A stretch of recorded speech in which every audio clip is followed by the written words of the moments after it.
A little bit about Philip. I think everybody here knows him, but let me tell you a little bit. I made notes. Philip is 15 years old. He is a sophomore at Don Tyson School of Innovation.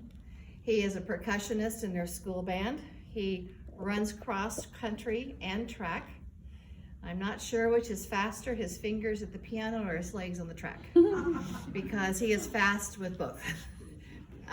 And let's see, at this point, and Philip could change his mind because he is 15, he would like to go to a college where he can get a scholarship to run and to play the piano. So his mom needs to get started looking for that. I know, we are. We're hoping for the University of Arkansas. Yoo-hoo! And we'll see, but this young man he has the talent, he has the drive for both things, but we're just going to talk about piano now. He has a drive for piano. When he started piano lessons with me when he was 6 years old at the end of first grade, and he was just a little guy. And for probably the first couple of years, oftentimes he'd go, "How much longer is my piano lesson?" And I'd say something like 2 hours and 32 minutes. And he'd go, "Really?" I'd say, no. And he's come from that to where he is today. But I tell him that story every once in a while. It's not the first time he's heard that story. But I just love that. How much longer? And now he never asked me that. In fact, it's really hard to get as much in as we need to. Let me see what else. Let me tell you this. There is a difference in playing the piano well and then getting to the point when a musician listens to the music and can interpret the music. And you can feel the music coming through those fingers. And Philip has arrived at that point. And not everybody does. And it usually is when they get a little older and they've been at it for a while. But I'm gonna go out on a limb. He may interpret music better than any student that I've ever had. And you'll hear that in his playing, that every single note counts for something. And that's amazing. Let me tell you how you arrive at that. Practicing and practice. And Philip practices the piano a lot. And he runs a lot. And between those two things, I think he keeps busy. Let me just make a couple other little announcements before he begins to play. We not only have his parents, Tim and Jessica Lindsley, who I know are very proud, but also both sets of his grandparents are here. Jenny and Butch, right there. And yeah, clap for them. Without them, there could not have been a Philip. And Bob and Martha Lindsley. Yeah. Are any of you musicians? I never asked that question. I played drums in high school. I played flute. I was percussion. Okay, were you as good as he is? No. I taught him how to do his role better a few years ago. But he's really got it now.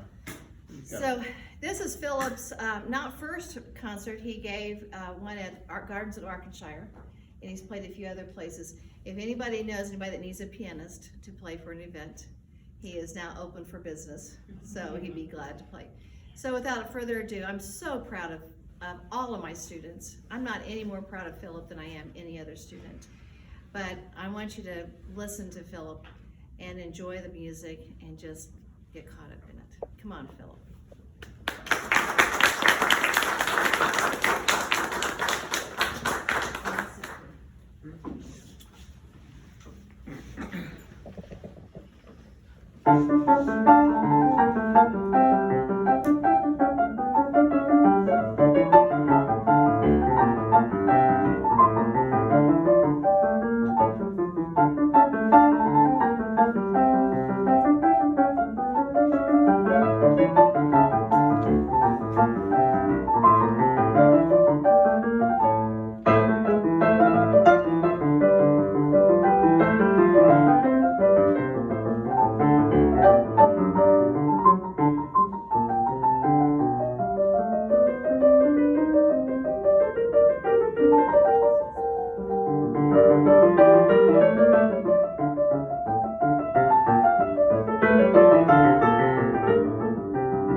Before Phil plays his final piece, first of all, that last one's my favorite, all-time classical piece. Love that. When it starts playing, I just like breathe. It's just something in there. Beautiful. Have you enjoyed it so far? I also was supposed to mention at the beginning, and I forgot, the piano that he is playing on, some of you may not know, is referred to either as the John Williams piano or the Star Wars piano. John Williams has composed for many movies, very epic composer, love his stuff. This was John Williams' personal piano for a while, and about, I think, the last 3 episodes of Star Wars, if you listen to the soundtrack and you hear a piano, it was this very piano. Wow. Wow. And it was used also, I believe, in Indiana Jones, the last one of the Indiana Jones movies, and I don't know if there's any other movies, but There's one other one that we never heard of. he retired this piano. Daniel was saying when somebody like him picks out a piano, they have like a bunch of pianos for them to try out.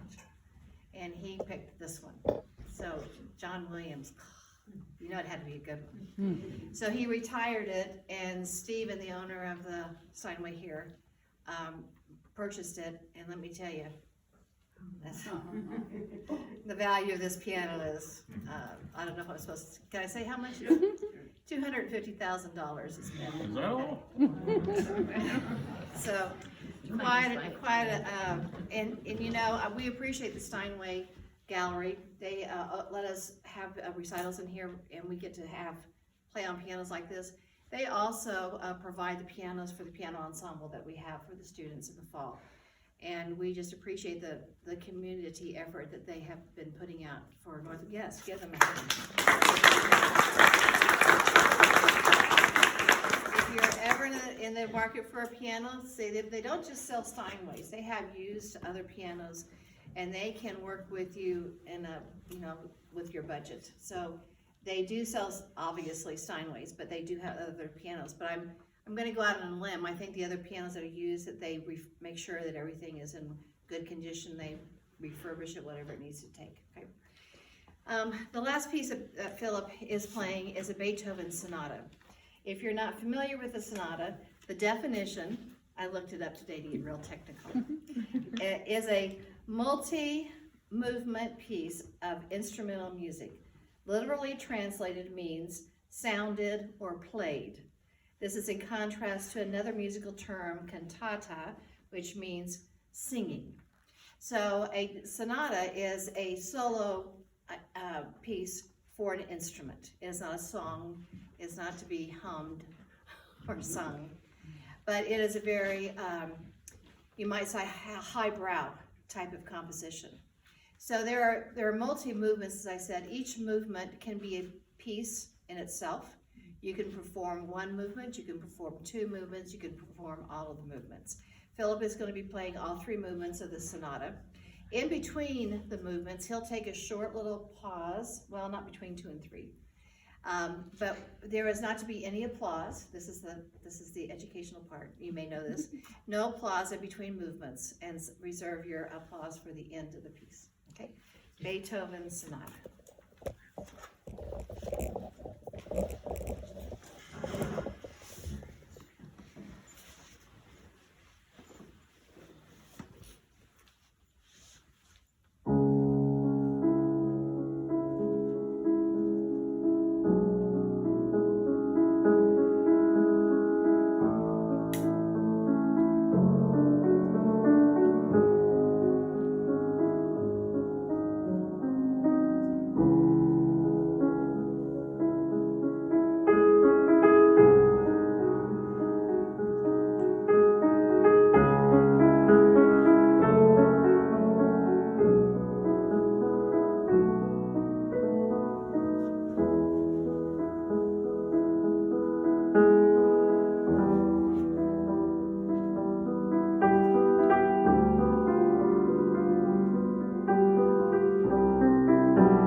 It's hard to come up with words to describe, but we're gonna have I just thought of this brilliant idea, audience participation.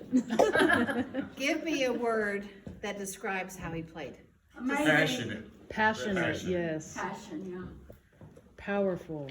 And you can see it in his face. He Yeah. loves what he's doing. He loves playing. See it in his hands. Yes. It's glorious.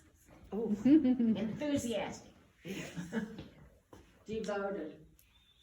yes, yep. Philip, Accomplished.